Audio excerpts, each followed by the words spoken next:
Genuinely, I had so much passion for this maybe like 10 plus minutes ago, and then the passion just kind of went out the door. I was like, oh my God, this is going to be so good. I had all these ideas. So my name's Erin, and I work in corporate America, and I am 26 years old. I am midway to a midlife crisis, technically past midway to a midlife crisis, I would say at this point. This is my at-home office. Even though I work in corporate America, I feel like I have kind of a non-traditional background. And I know what you're thinking. You're like, Erin, she's like everybody else here. Literally just another gay white guy in corporate America. And I hear you. My path to corporate America kind of is unique because I grew up in rural Wisconsin, super small town, 20,000 people. I was a big fish in a small pond. I was a theater kid. Shocking.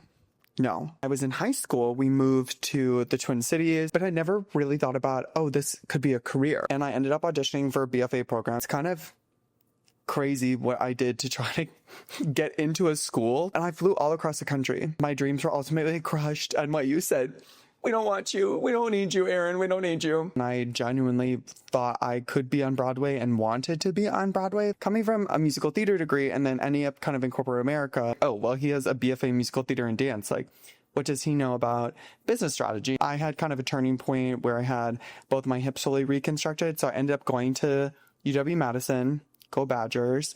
I'm such a big believer of part of the reason why you go to school in a sense is to learn how to speak the language. I ended up getting my master's in business. That was during COVID. So it was kind of hard to get into a job. I was like, oh, I want to be a consultant. I spent so much time on LinkedIn. Every single day I was like trying to have a 15-minute conversation with somebody give me a chance. Felt like I had something to prove as a kid with a BFA. He's a degree in musical theater. Like, what does he have to offer? He got a B+ in accounting. Is he big three material? Don't get me wrong. I'm glad I did not end up at a big three consulting firm. I think I would have been miserable and I would have cried every single day. The world works in mysterious ways. And then a job that I didn't get originally, they ended up calling, come join us. So I was like, oh, okay, sure. I'm such a big believer. You have to know when to leave. There have been so many situations where I'm like, I need to get out of here. I cannot be here anymore. I think I was just kind of at that point with my last job.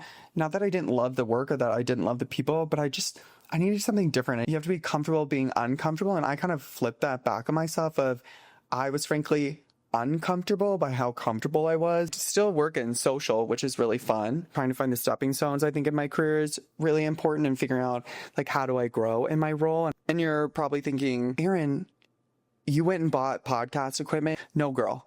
I owned it. Okay. I was a theater kid during the pandemic. The chances we could become a CEO of a Fortune 500 company, not zero.